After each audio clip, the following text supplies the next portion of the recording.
You're listening to Ecomonics, a Debutify podcast, your resource for one-of-a-kind insights into the world of e-commerce and business in the modern age.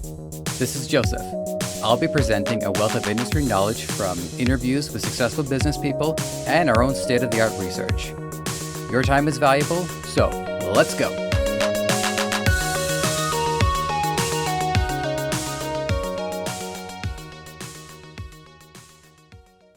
Good to have you here. If you recall our business model episode, we've been going through a veritable gauntlet of information. The one that stuck out to me the most was Free-to-Price, because I think a bunch of people got together and tried to come up with the most palatable name for the model. I mean, it's good, but if I think of something better, I'll let you know. Anyways, the one that should have stuck out the most and is now the impetus for this episode is direct-to-consumer.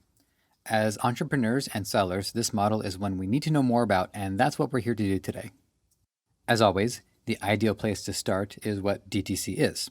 According to retailsolutions.io, direct-to-consumer allows manufacturers and brands to bypass or cut out retail channels of wholesale and retail, opting instead to sell directly to customers.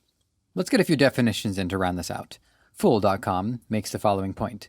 The traditional supply chain includes a supplier, manufacturer, wholesaler, distributor, and retailer. With these many components, within each one includes time spent negotiating, which holds up releasing a product and acquiring feedback from customers. Why this is happening is fairly obvious, even if you're just taking the perspective of a customer. But let's point to some data anyways. According again to Fool.com, a number of once mighty business empires have filed for Chapter 11 bankruptcy. Blockbuster, Borders, Forever 21, Sears, and Toys R Us. If they're not down and out, you can be darn sure they're closing down locations. A global lockdown isn't helping things either. In the year 2013, there was less than a 2,000-point difference between openings and closings, but in 2018, there was a staggering difference of more than 5,000 closings over openings. The origin of this model points back to the dot-com bubble, we mentioned here and there on the show. Prior to that, one brand would likely dominate its respective market. According to Harvard Business Review, or HBR.com, between 1923 and 1983, the dominant brand would likely remain as such, Kodak for cameras or Gillette for razors. Once entrepreneurs like yourself got their hands on the toolset provided by the internet, new companies would rise. Among them, we have Warby Parker for eyeglasses, Everlane for clothing, and Casper for mattresses. The main defining characteristics were borrowed supply chains, which I have to admit, I'm having some trouble locking down a definition on this, web-only retail, direct distribution, social media marketing, and a brand identity that's a bit generic to be frank. It's referred to as blanding. Prior to the internet transfusion, DTC has roots in certain industries such as farming. The case here was people wanted to get food and could only travel via horse. They had to make do with the proximity they had available to them. And that's some of it.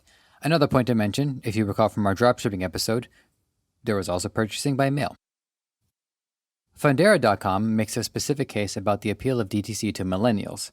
And without reading the rest, I agreed. Okay, let's read the rest. Born between 1981 and 1996, millennial values are convenience, check. Low cost, check. Authenticity, check. And a seamless shopping experience, check. This is all up DTC's alley. Millennials make half their purchases online, and 70% take into consideration what the company values, compared to 52% of US adults. There's a small, probably unintentional jab there calling one group of millennials and the other as adults, but I respect the underlying humor, regardless of intent. One company example they cite is Casper Mattress, which as of August 17, 2020, is valued at $1.1 billion. Part of their success formula is what Fundera.com refers to as social responsibility. Along with customer satisfaction, they offer a 100-night trial risk-free and recycle or donate unwanted products.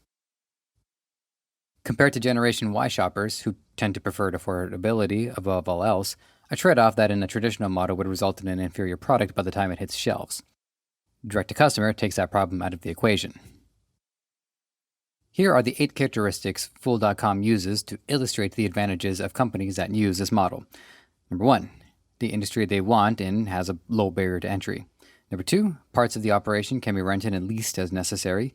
Number 3, are more passionate about their customers owing to the more direct relationship. Compare that to being a brand that sells through another store. The store gets all the customer enthusiasm.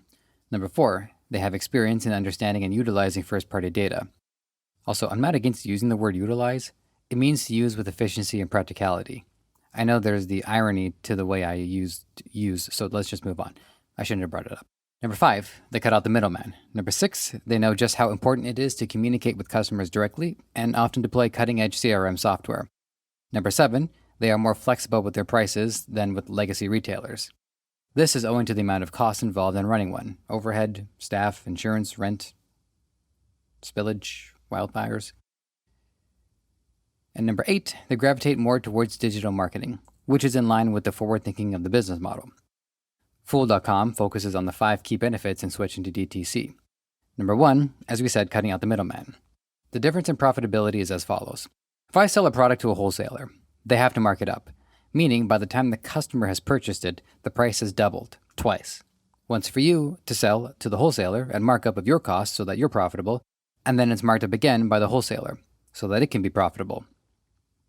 Now me, I do have a soft spot for brick and mortar, and I'd hate to see it go away. That brings about a question about what role does a brick and mortar store play in a new age where I can do all my shopping from home? I can only ask and try to figure it out. So let me say, as someone who's done his time, the good part of face-to-face is it better ingratiates the brand in the consumer's mind. Listening to someone talk passionately about the product, providing on-the-fly advice, is valuable in retaining long-term consumer loyalty. So rather than rely on the physical locations to make or break a company's bottom line, a company already doing well online can use a physical space as an investment, like a permanent advertisement. My online luxury job had this in mind. We couldn't execute on it, but the idea was employees would be working in the store, which was actually more of a lounge, so customers could come by to safely and securely pick up their online orders and have themselves a cup of coffee. I could change my mind on this in the future, but any store I set up online, I would love to imagine how it could be made physical. I just want to get that in there because I can't ignore the facts. Brick and mortar is not doing so well. But I, for one, have loads of positive memories of in-person experiences, and I'm eager to see how it can be renewed for the future. The second point on the 5-point chart is better customer connection. Since all the data flows to you directly, it's easier to analyze that data since you don't need to factor elements out of your control, like an ornery salesperson on a bad day. Believe me, been there, been him. You also have the ability to market directly through follow-up emails and ask them directly about their preferences for making new products. Point number 3 is expanding mindshare. And quickly, real quick, mindshare is, according to Investopedia, a marketing term that describes the amount of consumer awareness or popularity surrounding a particular product, idea, or company. The issue is, in order to scale a brand in the then times, you had to go from local to regional, to national, and then international, gaining the trust of wholesalers along the way. Obviously, it's perfectly doable, and it might be good, depending on the product, to have stopgaps along the way so you have time to perfect your operation before scaling upwards. But it could cost you 5 to 10 years in time to hit the same level you could hit in a matter of months with modern scaling. I don't know if you've noticed, but we've been moving at quantum speed. A year now has a productivity potential of several years from the early 2000s, and more so the further back we go. If you go DTC, the time between formation and premiere is cut by more than half. 3/4? Yeah, 3/4 sounds right. Number 4, to control your brand's story. Since someone has a sell on your behalf, a lot of your brand's well-being and perception is on the seller. To me, this does depend on the brand itself. I don't really care where I get Coca-Cola, and since they won't be opening any stores anytime soon, they probably don't care either. With DTC, you have full control of those 4 main marketing principles: product, place, price, and promotion. You have more flexibility with A/B testing. Maybe you can sell something for a higher margin, which would be harder to activate and understand what's going on since there are factors outside your control. Number 5 is be everywhere, all the time. Customers expect a little more direct interaction, and you can give it to them through customer service integrations and marketing. If you want to run a sale, you can fire it up without waiting on compliance from your wholesaler.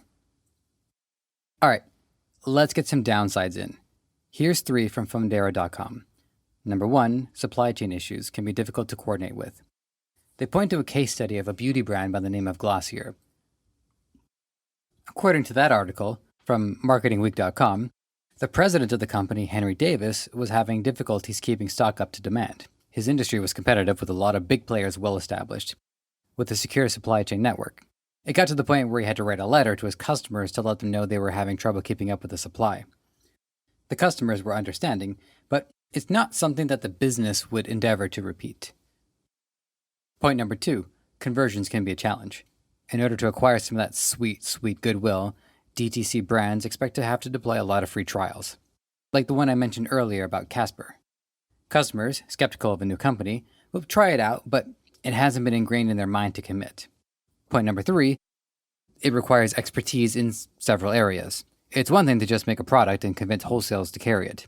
It's another to know how to acquire customers, sort out logistics, and there's a massive change in terms of what you have to insource and outsource.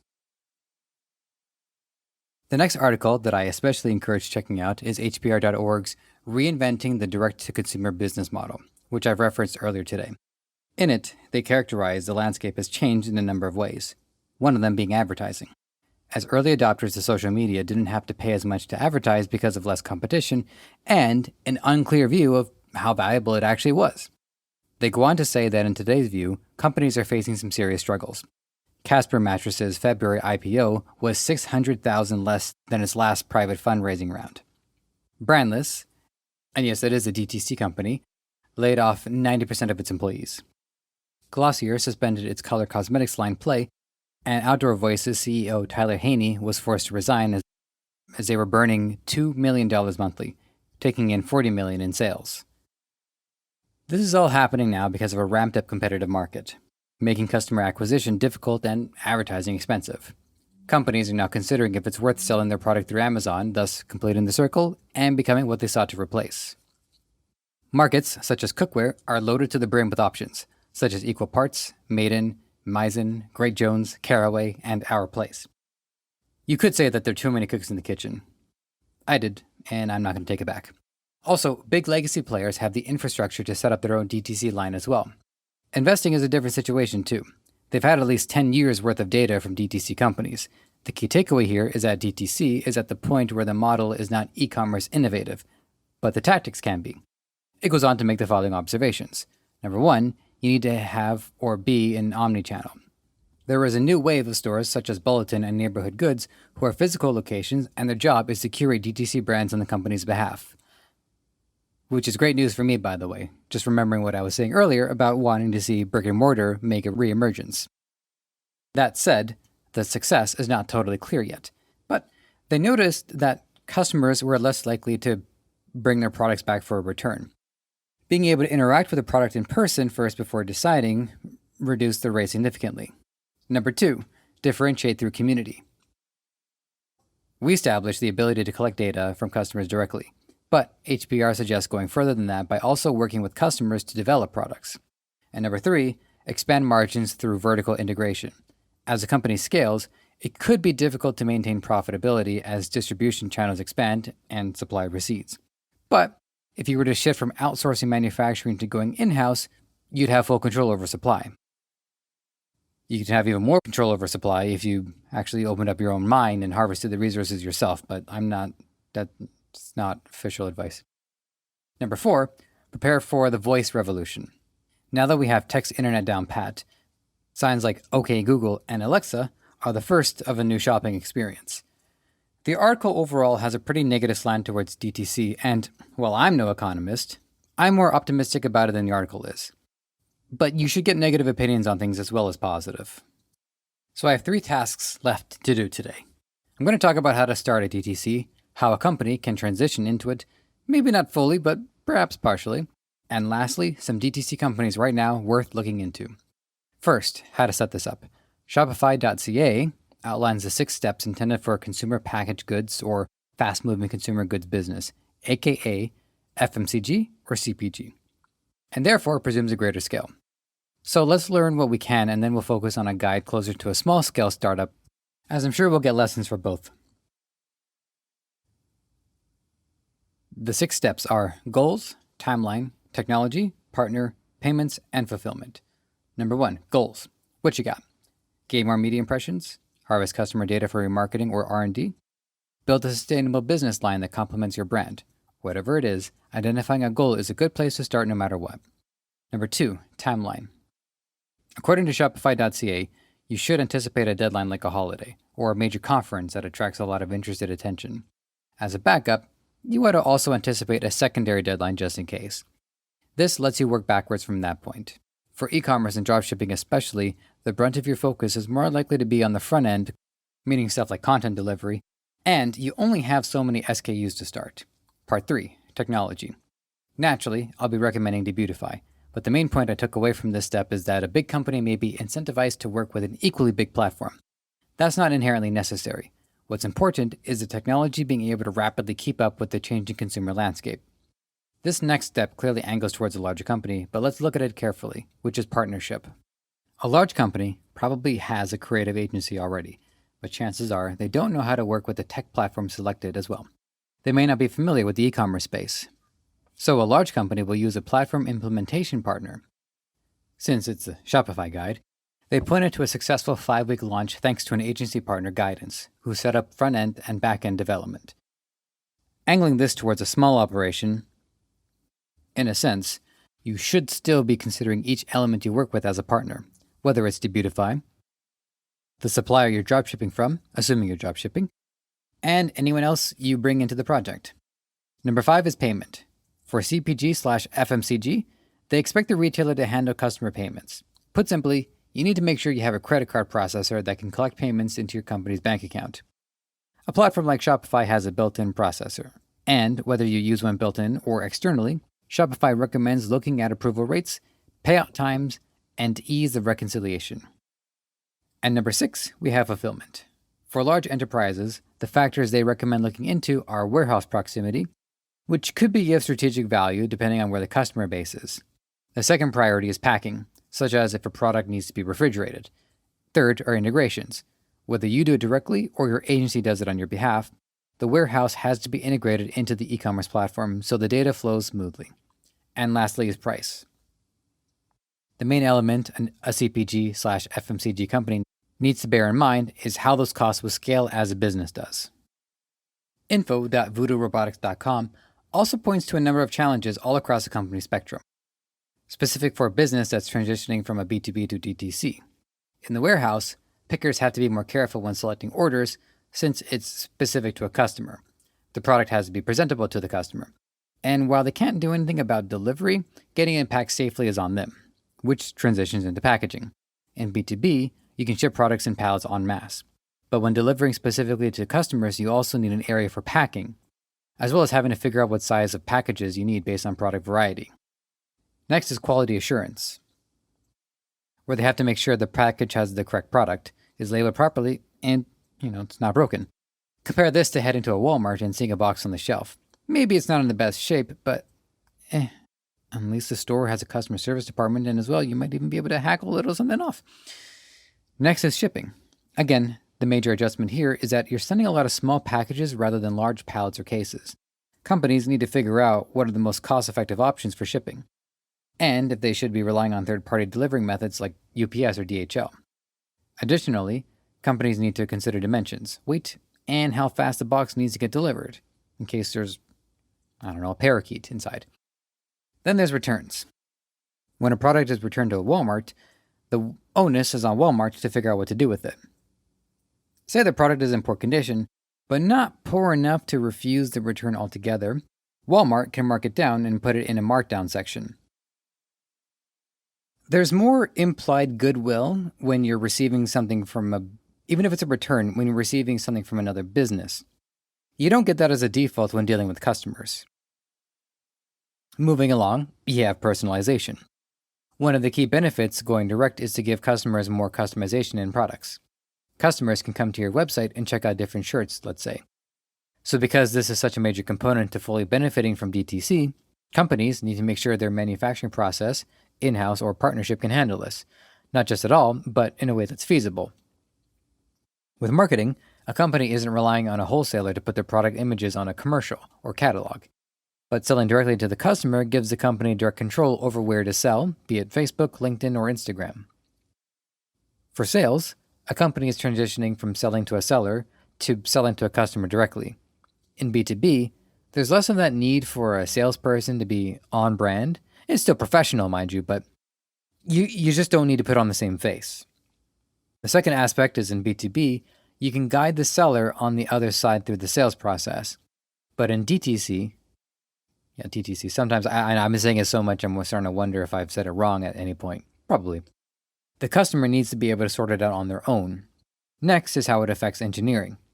Already, they're receiving feedback from other parts of the company for continued product development and improvement, but now, customer feedback enters the mix. Since otherwise, those customers would be just as likely to provide feedback to the store they bought the product from and are less likely or compelled to speak to the brand. By the way, in case it wasn't apparent, the point of the article was to illustrate how things change in every department. And I mean every department. Next is customer service. Not that I need to go over the benefits of this. The major standout is that now there has to be one. Moving on, we have management. If there's one position with some of the most significant change, it's management. You're now in an operation with a mix of front-end and back-end. They now need to work as ambassadors between all the departments and make sure the messages are consistent. While a breakdown in communication can be troublesome within a company, more so when dealing with another business, it can be outright devastating when a communication breakdown occurs with customers involved, because they're going to go public. Management's new job will be to make sure everyone's on the same page, and a promise made to the customers should be made knowing it can be kept. Two other points the article makes, while not department-specific, are still important. One is that the customer service team needs to have more technical expertise. More than you might think. It's one thing to receive complaints and pass on ideas. It's another to know how to process purchases manually, how to do returns, product knowledge and instructions. What happens if something ends up being delivered to somebody in Quebec when it was supposed to go to somebody in Ontario? Well, one option would be to shut your website down completely. I know I got specific there, but I was really looking forward to that bracket. Anyways, the second point made is about social media. It will be necessary. And as such, the company will have to worry about negativity as well. We talked about some ways companies have handled it, like Wendy's from our branding episode. They address negativity by firing back. Whatever the strategy is, Voodoo Robotics' recommendation is to have them. You gotta anticipate known issues and have your responses ready to go. You can use a service like Google Alerts to be notified of messages in relation to your business, and you don't need to have it tagged either. One time, I made a rather snarky tweet about bus stops. I said, if you miss your stop, relax and call the next one. They're bus stops, not CIBC locations. I didn't tag CIBC in this, but the next day they contacted me and asked me if I needed a location in my area. Now, let's focus on starting from scratch. Obviously, there's plenty of takeaways already, but I want to make certain I'm providing insights for starting up. Here is a depository of instructions courtesy of coredna.com. You know what, at first when I saw that website, I thought it was like coredna.com. That's on me. Number 1, identify an everyday item and make it affordable. The example they provide is Dollar Shave Club and Harry's Razors. Having seen that with Gillette's dominance on the market, a blade would average $6, whereas these two sell you the handles to varying degrees of quality. There's budget and then there's luxury, with the blades averaging $1.87 each. Over time, you save a lot more money. Number 2, focus your product and marketing on customer pain points. Even if a customer is getting the best value, where are they sensing grief? The example they cite is Bonobos, a 2007 pants company. They discovered men don't enjoy going out to buy pants, and furthermore, find it hard to like the ones they do. Their second discovery is European pants were too high-rise, and American ones were too baggy. So, they made pants that found a middle ground between these 2 points. Number 3, develop a subscription-based model. This is something I need to delve deeper into myself, but it's recommended for DTC. If customers can subscribe to something they need or want, it becomes one less thing they need to think about, and you save them time and money. I still subscribe to Quip, and have been for over a year. Once every 3 months, I get a refill in the mail. No muss, no fuss. Number 4, keep options simple. DTC brands like Casper will focus their resources on a sole quality product, and one that pleases the majority of customers. It can't please everyone, but that's okay. Number 5, take a content-first approach. The example of Glossier here is used to illustrate the passion came first. Her blog, Gloss, started in 2010. And once she hit about 15 million unique views, it seemed like a good time to start a company. Having a strong content-based front end is an organic way to interact with customers, but also to collect data. For instance, picture asking a loyal and passionate fan base, what would their ideal face wash be? 400 comments later, and you have organic market research. Number 6, offer easy, no-fee returns. This is one I'm going to have to hit a company on hard. There's a stylist from Digital Magica who I had asked if the stylist would work on that desk lab monitor I ordered a few months ago. The sales agent says yes, so I order. It indeed does not work. Well, on the monitor. It did work on my phone, so I ship it back. They should have offered to compensate me on shipping because they said it would work. Instead, I got nothing, and a net loss on top of it. I wouldn't recommend being like that. Number 7, make use of celebrity influencers. You might not have Kylie Jenner on your Rolodex, especially if you're using a Rolodex, but you are encouraged to use your network to see if you've got a connection to someone with more clout. Not more than Kylie Jenner, just, any clout, really. Number 8, develop a customer incentive plan, such as refer 10 friends and get a free product. Number 9, create a viral video. Interesting insight on this one, because I remember seeing the Dollar Shave Club video some time ago, and it's one of the most effective ads I can remember, specifically because I can remember it. And it's such a wacky ad that when I rewatch it now for this script, there's bits from it I forgot about. What I didn't know was that they had spent $10,000 promoting the ad on social media. So while $10K is a lot for advertising, reaching out to blogs and sites catering to your niche won't cost you anything to try. Number 10 is creating a virtualized experience. Rather involved for starting up, but I'll talk about it anyways. The idea here is to augment the consumer's home buying options by providing, say, a virtual reality app that lets customers try our products on at home, like a watch or a piece of jewelry. Number 11 is to use a micro-influencer. Another way to look at that is to imagine anyone you know or interact with could be an influencer in their own way, because they'll have friends, they've got family. Number 12 continues on this line by asking customers to make content. So rather than request customers to provide feedback or reviews, which you can still do, you can ask them instead to make videos of them trying the product on or rubbing the product on their face. Depends on the product. Number 13 is aggressive SEO. This one would be costly for a startup. They point that Casper spent a lot in Google AdWords to make sure they hit the top. If you have the money for it, SEO is proven to be effective. Number 14 is use infographics and memes on social media. I can safely say infographics are hard to ignore. While I might not end up being a customer, an infographic is a short and sweet way to educate somebody on a subject. The issue that I have is I would be skeptical of the information and would be happier knowing there are sources to back up the info that I can click on. Number 15, end-to-end customer experience. So you might have a plan for how to get customers' attention and funnel them into selling. But if you want to see your customer satisfaction rate go up, one example by CoreDNA.com is Bonobos, who have a 24-hour response rate for emails. 90% of emails were rated great, and 90% of calls were responded to within 30 minutes. For starting up, that might be asking a lot out of an up-and-comer, so manage customer expectations like we'll respond within 48 hours. And focus on emails first since they are usually the least time pressure. Once you're ready to use chat, or have your chat system in place, whether it's AI, people, or a mix, customers tend to expect chat responses much quicker than email, but also appreciate the immediacy of chat much more. The article does have a couple more insights for you to check out, but I think there's plenty here to consider already. Finally, we've already explored a lot of businesses throughout this episode, but let me point to a few more just for good measure. And I do want to take a moment and commend Casper Mattress for their success. My girlfriend and I went to go visit a mall not too long ago, and it was the first time that I'd seen a Casper Mattress store.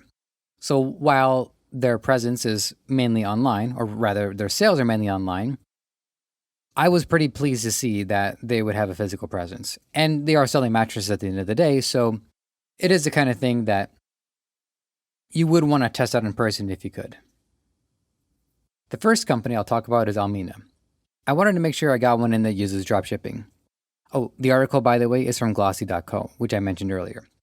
The owner, Angela Gang, sorry if I got that wrong, focused on a DTC model so she could find a balance between quality and affordability, and found that while it was effective, growth was difficult because acquiring customers for the website was costly for a small business. She was approached by Debuconcept, who found her on Instagram. They offered her a dropshipping-based partnership. Once things had gotten into place, she found business was expanding rapidly. Customers would order clothing by Almina Concept through Debuconcept, who were a global marketplace. Then Almina Concept would fulfill the order via dropshipping. Angela at one point had to contact her factory in Seoul, Korea to resupply certain products that were selling out quickly.